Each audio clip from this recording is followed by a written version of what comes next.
This is part 14 to What If Naruto got the Sun and Moon Seal as a child.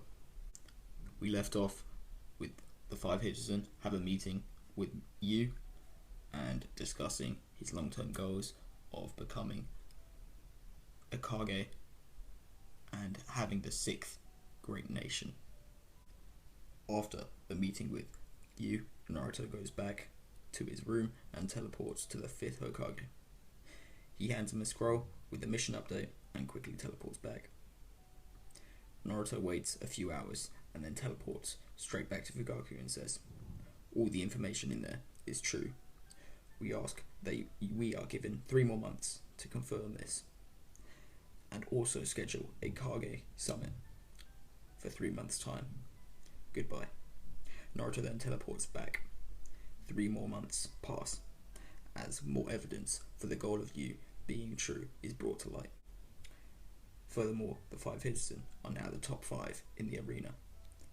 From 5th to 1st, the order is Shisui, Itachi, Kakashi, Sasuke, then Naruto. All 5 had also done this without the use of the Sharingan. Naruto then teleports to the Leaf, where the 5 Kage summit has been held. Naruto then tells Fugaku he will explain what he is thinking. Naruto begins, "You've all kindly assembled here today, and I will thank you. What I want to discuss is very important, and depending on your answers, it will mould the future of the shinobi world. What I'm proposing here is a big change, and that change is a 6th great nation." All the Kage, apart from Fugaku, are shocked, and they all voice their separate opinions. Naruto then raises his voice saying, "For the past 9 months, I've been on an S rank mission, infiltrating a village that's a rogue country. It wants to become a great nation and to cooperate with the other 5 nations. However, there has been hints that they may attack a nation to show that they can be powerful. Therefore, I would like you to sign this scroll to acknowledge the village hidden in the shadows as a new great nation." A lot of bickering and arguments go on, but in the end, they all sign the treaty. Naruto then goes into Yu's office. Yu is happy to see him, and Naruto has grown to like Yu as well. Naruto then says to Yu, "Yu, I have something of extreme value that you may want."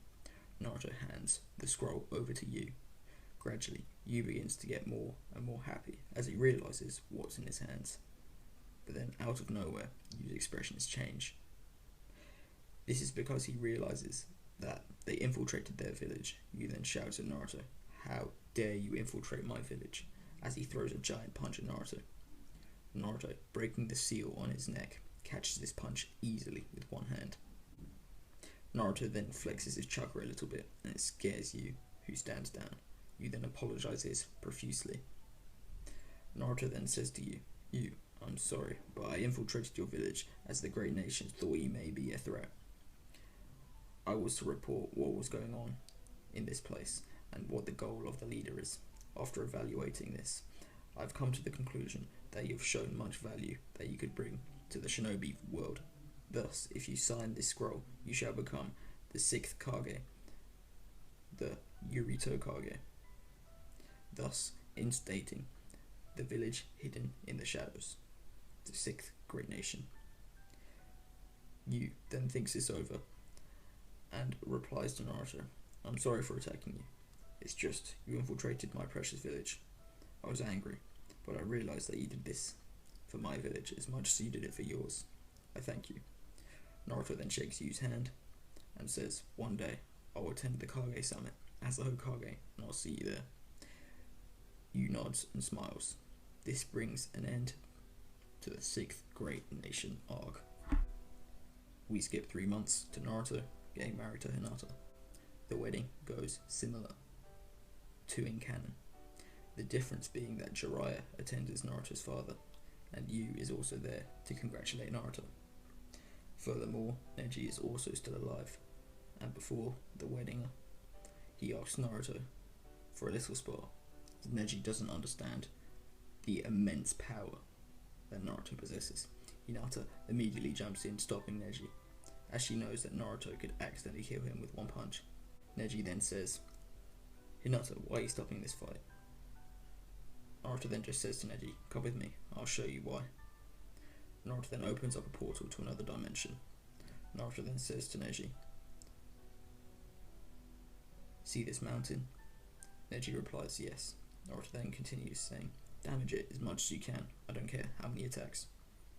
Neji, who had the extra years of training, does the most powerful jutsu in his arsenal, the 64-palm God Fist, as he makes a giant crater in the side of the mountain.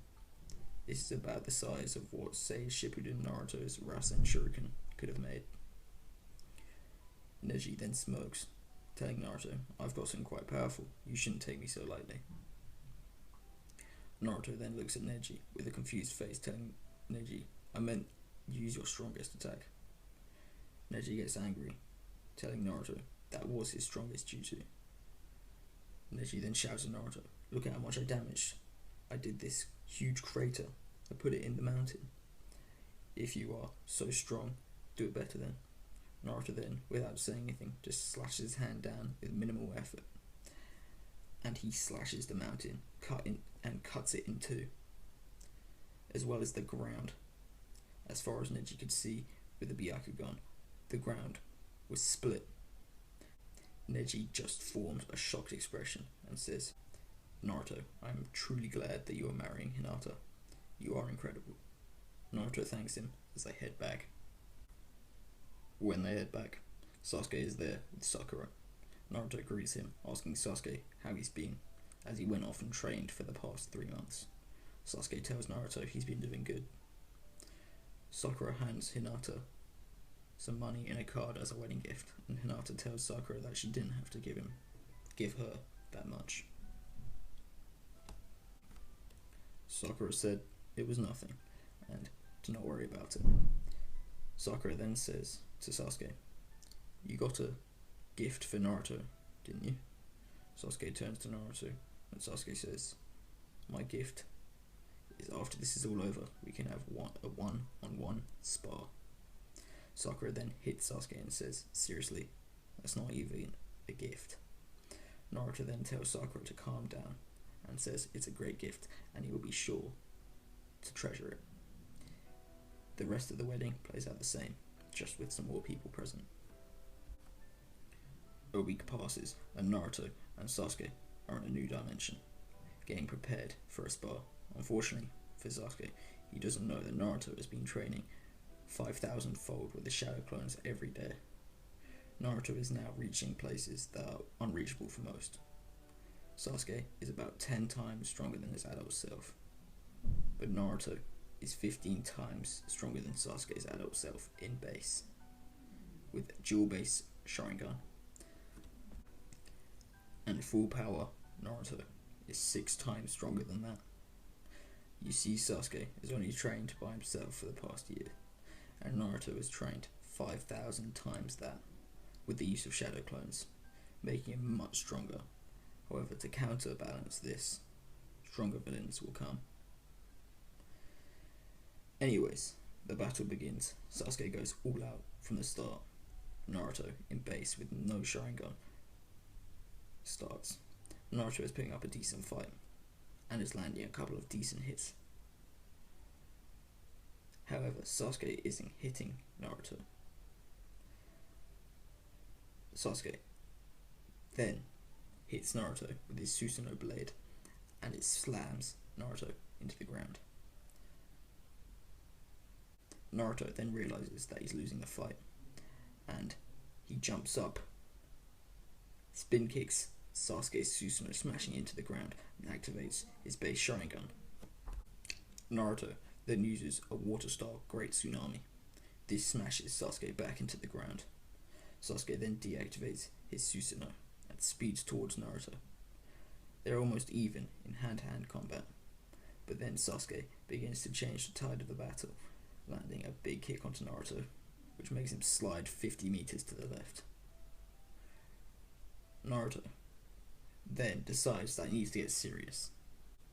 Naruto then proceeds to speed around Sasuke, who swings his leg backwards. which Naruto responds to by dodging and sending an insanely strong kick into Sasuke. This renders him unable to battle. Sasuke and Naruto shake hands and laugh together, as it was a good battle. Not in terms of strength, as it was obvious who was superior, but in terms of enjoyability. We skip another 3 months, and the new generation is born, this being Boruto, Sarada, and Mitsuki is created as well as all the other Boruto characters that I couldn't give a shit about.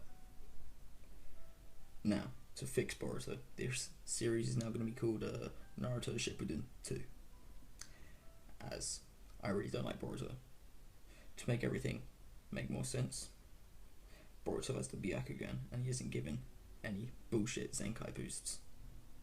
Now, due to the Earth having way more chakra than it should, the Otsutsuki discover it way sooner, and the first members that arrive 2 years later are Aiko Otsutsuki, Kanagami Otsutsuki, and Kito Otsutsuki. These are all around the same level of strength as fused Momoshiki. Naruto then says to Sasuke, "You ready, Sasuke?" Sasuke says, "Anytime." Naruto then opens up a portal into another time space, which he kicks the other Otsutsuki into. Naruto and Sasuke then follow in quick pursuit. Inside Naruto's subconscious, Naruto asks the tailed beasts if they're ready to let loose. They all say yeah excitedly as they begin to get ready, infusing as much chakra as they possibly can. Naruto then activates his white cloak, and this is the white Biju cloak, as he stacks Sage of Six Paths mode on top of that, as well as his Mangekyo Sharingan and Rinnegan. Sasuke sits back as he realizes that he could get hurt from being near Naruto when he goes all out.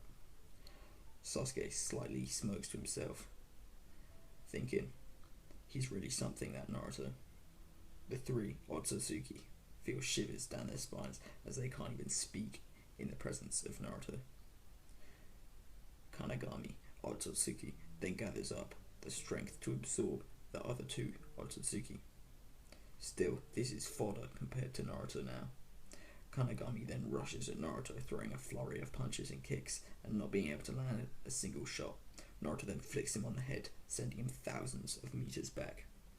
Naruto then says, "It's showtime." Naruto then, full speed, flashes by Kanagami, launching a kick into his side, breaking all the bones in his left side of the body. Naruto then speeds towards Kanagami once again, appearing in front of him before grabbing his head and smashing it into the ground. Kanagami then stands up, trying to fight against a man who has the power of God amongst gods. Naruto then activates Boil Release as he punches the air, but the sheer wind pressure renders Kanagami on death's door as he is imprinted into the surface of the planet. Naruto then feels refreshed after this, and so do the tailed beasts as they have been able to let loose. Sasuke then walks over to Kanagami, turning him into a chakra fruit before handing it to Naruto. Sasuke then says to Naruto, "Next fight is mine, okay?" Naruto then smiles and says to Sasuke, "Of course."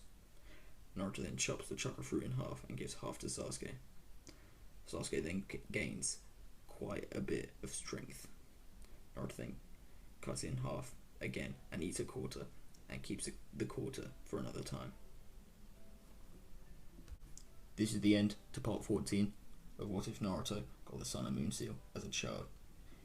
If you enjoyed the video, please like and subscribe, and also turn on the notifications so you won't miss a video.